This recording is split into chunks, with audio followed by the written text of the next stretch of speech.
Some of the earliest thinkers in rhetoric argued that the study and practice of rhetoric involved 5 main parts: invention, arrangement, style, memory, and delivery. And these more or less track the sort of the lifespan of the development of a speech. So we start off with invention, and invention here means coming up with ideas. So the first thing that's going to go into a good speech is good material. So invention means thinking through all that content. And there are a number of strategies for coming up with good ideas, figuring out what is going to be useful for an audience. If you're explaining a new concept, what do they need to hear? What are good examples for explaining that idea? So all these ways of coming up with good content. We start our study of public speaking with just that very thing. How do we come up with ideas well suited to public speaking?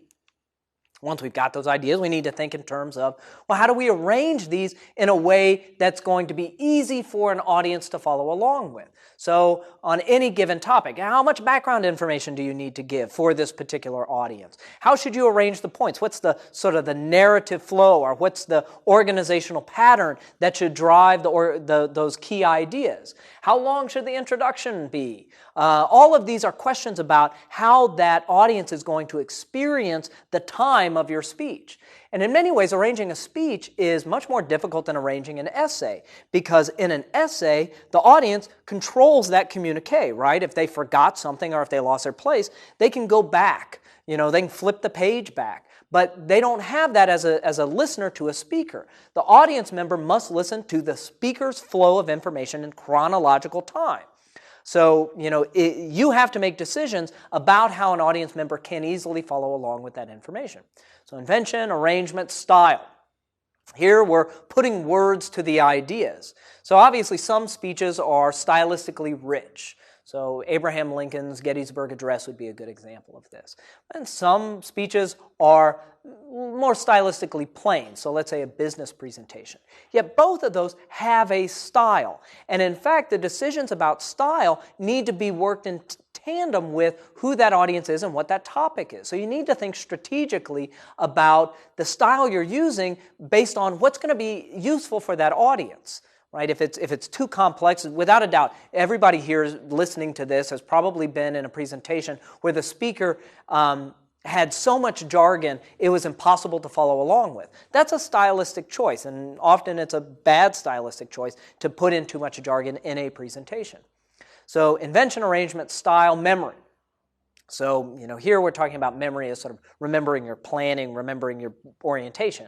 So for ancient rhetoricians, memory was tremendously important because in the Greek and Roman traditions, they would give these really long speeches, often in a very high, ornate style. But it remains important to study memory because a speech is spoken and not read. And if you don't practice your speech, you won't be familiar with it. And if you aren't familiar with your speech, you're probably going to read it to that audience. And this is a class in public speaking, not in public reading.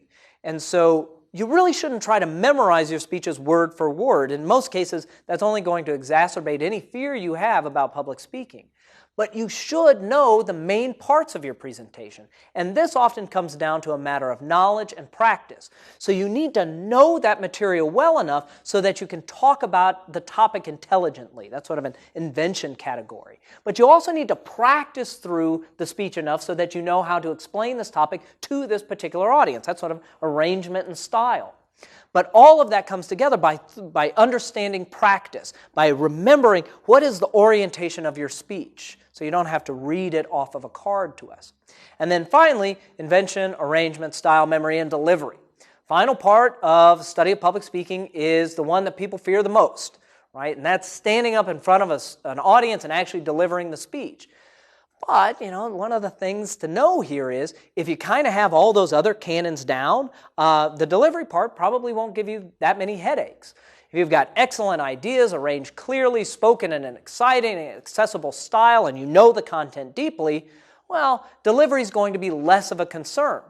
But delivery doesn't solve problems at the other stages, right? If you've got unclear ideas, poorly arranged in a confusing style, but good heavens, such delivery is probably still a bad speech, right? So we're going to take these canons of rhetoric, these principles of rhetoric. Yeah, by the way, when I say canons of rhetoric, that means canons as in principles, not canon like boom, boom, boom.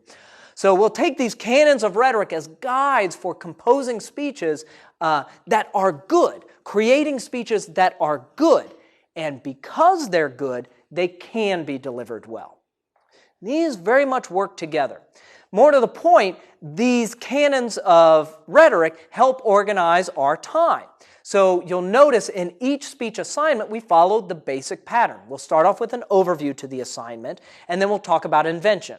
We do this in the informative speech, for example. Here's what the informative speech is.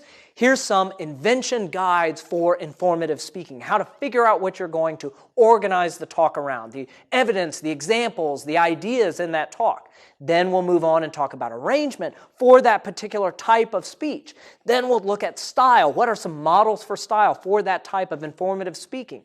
How can you practice these informative speeches and find models of imitation for these informative speeches that are going to be good? And then, of course, for each speech assignment, we'll end by talking about the delivery concerns for that particular speech. So not only are we sort of moving from simple to advanced in terms of impromptu, informative, and persuasive speeches, but we're within each one, we're doing invention, arrangement, style, memory, and delivery, invention, arrangement, style, memory, delivery, and so on. So I come to public speaking from the rhetorical tradition. Although you could approach speech from a number of different traditions without a doubt. But this one has been refined over millennia, and it allows us to think closely about the various components that go into an excellent speech. So I sort of ended our discussion of rhetoric, and in the next lecture we're going to turn our discussion to the fundamental differences between speaking and writing. The short summary here of the next 2 to 3 lectures is why most speeches are better without a manuscript. So we're going to take that up in the next lecture.